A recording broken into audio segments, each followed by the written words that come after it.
ಡಿಕೆಶಿ ರಾಜಣ್ಣ ಭೇಟಿ ವೇಳೆ ಏನೆಲ್ಲ ಚರ್ಚೆ ಆಯಿತು? ಇದು ಎಲ್ರಿಗೂ ಇರೋ ಪ್ರಶ್ನೆ. ಏನು ಮಾತಾಡಿರ್ಬೋದು ಇಬ್ರು? ಹಾವು ಮುಂಗ್ಸಿ ಥರ ಇದ್ರಲ್ಲ ಅಂತಿದ್ದೇನು ಮಾತಾಡಿರ್ಬೋದು ಅಂತ. ಟಿವಿ ಫೈನಲ್ಲಿ ಡಿಕೆಶಿ ರಾಜಣ್ಣ ಚರ್ಚೆಗ ಎಕ್ಸ್ಕ್ಲೂಸಿವ್ ಡೀಟೇಲ್ಸ್ ನಿಮ್ಮ ಮುಂದೆ ಇಡ್ತಾ ಹೋಗ್ತಾ ಇದ್ದೀವಿ. ಇಬ್ರು ನಾಯಕರುಗಳಿಗೆ ಏನು ಮಾತಾಡಿರ್ಬೋದು? ಹಳೆಯದನ್ನೆಲ್ಲ ಮರೆಯೋಣ, ಹೊಸದನ್ನ ಯೋಚಿಸೋಣ. ರಾಜಣ್ಣ, ನಿಮ್ಮ ಪರವಾಗಿ ನಾನು ನಿಲ್ತೇನೆ, ನನ್ನನ್ನು ಬೆಂಬಲಿಸಿ. ಮಾಜಿ ಸಚಿವ ಕೆಎನ್ ರಾಜಣ್ಣ ಬಳಿ ಪ್ರಸ್ತಾಪಿಸಿದ್ದಾರಂತೆ ಡಿಸಿಎಂ ಡಿಕೆಶಿ. ಈ ಥರ, ನನಗೆ ಯಾರ ಮೇಲೂ ದ್ವೇಷವಿಲ್ಲ, ನಿಮ್ಮ ಮೇಲೂ ಇಲ್ಲ, ನಿಮ್ಮ ಪುತ್ರನನ್ನು ರಾಜಕೀಯವಾಗಿ ಬೆಳೆಸೋಣ, ರಾಜೇಂದ್ರನ ರಾಜಕೀಯ ಭವಿಷ್ಯ ಉಜ್ವಲಗೊಳಿಸ್ತೇನೆ, ನನ್ನ ನಂಬು, ನೀವು ಏನು ಮಾಡಬೇಡಿ, ನನ್ನ ವಿರುದ್ಧ ಮಾತನಾಡ್ಬಿಡಿ ಅಷ್ಟೇನೆ ಅಂತ ಮಾಜಿ ಸಚಿವ ಕೆಎನ್ ರಾಜಣ್ಣಂಗೆ ಡಿಸಿಎಂ ಡಿಕೆಶಿ ಬೇಡಿಕೆ ಇಟ್ಟಿದ್ದಾರೆ ಅನ್ನೋದು ಗೊತ್ತಾಗ್ತಾ ಇದೆ. ರಾಜಣ್ಣ ಸಚಿವ ಸ್ಥಾನವನ್ನು ಕಳ್ಕೊಳ್ಳೋದಕ್ಕೆ ಡಿಕೆ ಶಿವಕುಮಾರ್ ಅವರೇ ಕಾರಣ ಅಂತ ಚರ್ಚೆಗಳಾಗ್ತಾ ಇತ್ತು. ರಾಜಣ್ಣ ಡಿಕೆ ಶಿವಕುಮಾರ್ ಅವರ ವಿರುದ್ಧ ಮಾತನಾಡಿದ್ದಕ್ಕೇನೆ ಡಿಕೆ ಶಿವಕುಮಾರ್ ಅವರು ಹೈಕಮಾಂಡ್ ಮೇಲೆ ಒತ್ತಡ ತಂದು ರಾಜಣ್ಣ ಅವರ ಸಚಿವ ಸ್ಥಾನವನ್ನು ಕಿತ್ಕೊಂಡ್ರು, ರಾಜೀನಾಮೆಯನ್ನು ಕೊಡಿಸಿದ್ರು, ಈ ಥರದೊಂದು ಚರ್ಚೆ ಆಗ್ತಾ ಇತ್ತು.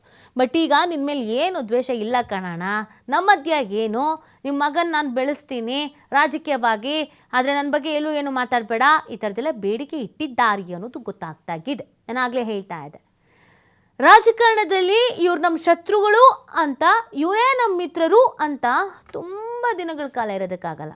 ಅನಿವಾರ್ಯ ಪರಿಸ್ಥಿತಿಯಲ್ಲಿ ಒಂದಾಗಲೇಬೇಕಾಗತ್ತೆ. ಸೊ ಆ ಕೆಲಸವನ್ನು ಡಿ ಕೆ ಶಿವಕುಮಾರ್ ಅವ್ರು ಮಾಡ್ತಾ ಇದ್ದಾರೆ. ಬಟ್ ಎರಡು ಕೈ ಸೇರಿದ ಚಪ್ಪಾಳೆ ಅಲ್ವಾ, ಒಂದರಲ್ಲಾಗಲ್ವಲ್ಲ.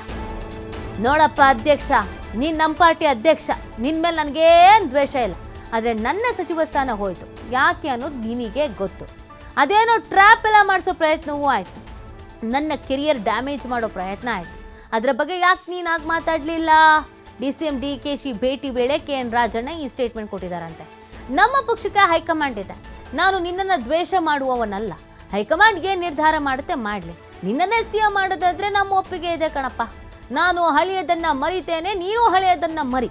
ಡಿಸಿಎಂ ಡಿಕೆಶಿಗೆ ಈ ರೀತಿಯಾಗಿ ಸಚಿವ ರಾಜಣ್ಣ ಮಾತು ಕೊಟ್ಟಿದ್ದಾರಂತೆ. ಆದರೆ ಹೈಕಮಾಂಡ್ ಕಡೆ ಕೈ ತೋರಿಸಿದ್ದಾರೆ ರಾಜಣ್ಣ. ಹೀಗಾಗಿ ಗುರುವಾರ ರಾಜೇಂದ್ರರನ್ನ ಡಿಕೆಶಿ ಭೇಟಿ ಮಾಡುವ ಸಾಧ್ಯತೆ ಕೂಡ ಆಗಿದೆ. ಎಲ್ಲ ಸೇರ್ಕೊಂಡು ಮತ್ತೆ ಹೈಕಮಾಂಡಿಗೆ ಹೊರಟರು. ಹೈಕಮಾಂಡ್ ಅವ್ರು ನಮ್ಮ ಹತ್ರಕ್ಕೆ ಬರಲೇಬೇಡಿ ಅಂತಿದ್ದಾರೆ. ಇವರು ಮತ್ತೆ ಹೈಕಮಾಂಡ್ ಇದೆ, ಹೈಕಮಾಂಡ್ಗೆ ಏನು ಹೇಳುತ್ತೆ ಅದನ್ನು ನಾವು ಮಾಡ್ತೀವಿ ಅಂತ. ಈಗ ಸಂಕಷ್ಟದ ಪರಿಸ್ಥಿತಿಯಲ್ಲಿ ಡಿ ಕೆ ಶಿವಕುಮಾರ್ ಅವರು ಇಷ್ಟ ಇಲ್ದಿದ್ರು ಮಾತಾಡಿಸ್ಬೇಕು, ಕಷ್ಟ ಆದರೂ ಮಾತಾಡಿಸ್ಬೇಕು, ಭರವಸೆ ಕೊಡಬೇಕು, ಆಶ್ವಾಸನೆ ಕೊಡಬೇಕು, ಎಲ್ಲರೂ ತಮ್ಮ ವಿಶ್ವಾಸಕ್ಕೆ ತೆಗೆದುಕೊಳ್ಬೇಕು. ಯಾಕಂದರೆ ಸಿದ್ದರಾಮಯ್ಯನವ್ರಿಗಿರುವಷ್ಟು ಜನ ಬಲ, ಶಾಸಕರು ಸಚಿವರುಗಳ ಬಲ, ಅಹಿಂದ ನಾಯಕರುಗಳ ಬಲ ಡಿ ಕೆ ಶಿವಕುಮಾರ್ ಅವ್ರಿಗಿಲ್ಲ. ಇದನ್ನು ಸಾಕಷ್ಟು ಬಾರಿ ಹೇಳ್ಕೊಂಡಿದ್ದಾರೆ ಸಿದ್ದರಾಮಯ್ಯನವರು ಆಪ್ತರು. ಶಾಸಕರುಗಳು ಒಪ್ಪಬೇಕು ಸಿ ಎಂ ಆಗಬೇಕು ಅಂದರೆ, ಶಾಸಕರುಗಳು ತೀರ್ಮಾನ ಮಾಡಬೇಕು ಸಿ ಎಂ ಆಗಬೇಕು ಅಂತಂದರೆ ಅಂತ. ಸೊ ಡಿ ಕೆ ಶಿವಕುಮಾರ್ ಅವ್ರ ಪರವಾಗಿ ಇದ್ದಾರೆ, ಇಲ್ಲೇ ಇಲ್ಲ ಅಂತಲ್ಲ. ಸಂಖ್ಯಾಬಲ ನೋಡಿದಾಗ ಸಿದ್ದರಾಮಯ್ಯನವರು ಅಷ್ಟು ಇಲ್ಲ. ಅನಿವಾರ್ಯ ಪರಿಸ್ಥಿತಿಯಲ್ಲಿ ತನ್ನ ಬಲವನ್ನು ಹೆಚ್ಚಿಸ್ಕೊಳ್ಬೇಕು ಅಂದರೆ ಏನು ಮಾಡಬೇಕು? ಅಪೋಸಿಟಲ್ಲಿರೋರನ್ನ ಮನವೊಲಿಸ್ಬೇಕು, ಆಫರ್ ಕೊಡಬೇಕು. ಅವ್ರಿಗೇನಾದರೂ ಓಕೆ ಫೈನ್, ಈ ಚೆನ್ನಾಗಿದೆ ಅಲ್ವಾ, ನಡೀರಿ ಅಂತ ಬಂದರೂ ಬರ್ಬೋದು. ಪ್ರಯತ್ನ ಮಾಡಿದೆ ಅಂತೂ ಸುಮ್ಮನೆ ಕೂರೋದಕ್ಕಾಗಲ್ಲ ಅಲ್ಲ. ಸೊ ಆ ಪ್ರಯತ್ನದ ಹಾದಿಯಲ್ಲೇ ಇದೀಗ ಡಿ ಕೆ ಶಿವಕುಮಾರ್ ಅವರು ಇದ್ದಾರೆ ಅನ್ನೋದು ಗೊತ್ತಾಗ್ತಾ ಇದೆ. ಬಟ್ ಇವರೇನೋ ಹೈಕಮಾಂಡ್ ಮೇಲೆ ಎಲ್ಲ ಬೆಟ್ಟು ಮಾಡಿ ತೋರಿಸ್ತಾ ಇದ್ದಾರೆ. ಹೈಕಮಾಂಡ್ಗೆ ಏನು ಹೇಳುತ್ತೋ ಅದನ್ನೇ ನಾವು ಕೇಳ್ತೀವಿ ಅಂತ. ಇನ್ನು ಡಿ ಕೆ ಶಿವಕುಮಾರ್ ಅವರು ಭೇಟಿ ಆಗಬೇಕಾಗಿರೋ ತುಂಬ ಜನನಿದೆ. ಹಾಗೆ ನೋಡಿದ್ರೆ ಮಹಾದೇವಪ್ಪನವ್ರನ್ನೂ ಭೇಟಿ ಆಗಬೇಕು, ಗೃಹ ಸಚಿವ ಪರಮೇಶ್ವರ್ ಅವರನ್ನೂ ಭೇಟಿ ಆಗಬೇಕು, ಸತೀಶ್ ಜಾರಕಿಹೊಳಿ ಅವರನ್ನು ಆಗಿದ್ದಾರೆ, ಬಟ್ ಇನ್ನೊಂದು ಸತಿನೂ ಆಗ್ಬೋದು. ಬಿ ಕೆ ಹರಿಪ್ರಸಾದ್ ಅವ್ರನ್ನ ಭೇಟಿ ಮಾಡಬೇಕು. ಇನ್ನೂ ಸಾಕಷ್ಟು ಜನ ಇದ್ದಾರೆ, ಎಲ್ಲರನ್ನೂ ಭೇಟಿ ಮಾಡೋ ಕೆಲಸ. ಬಟ್ ಈಗ ಯಾರ್ಯಾರು ಮಾತಾಡ್ತಾ ಇದ್ದಾರೋ ಫಸ್ಟ್ ಅವ್ರು ಬಾಯಿ ಮುಚ್ಚಿಸ್ಬೇಕು. ಕೆಲವರು ಸೈಲೆಂಟಾಗಿ ತಂತ್ರ ಮಾಡ್ತಾ ಇದ್ದಾರೆ.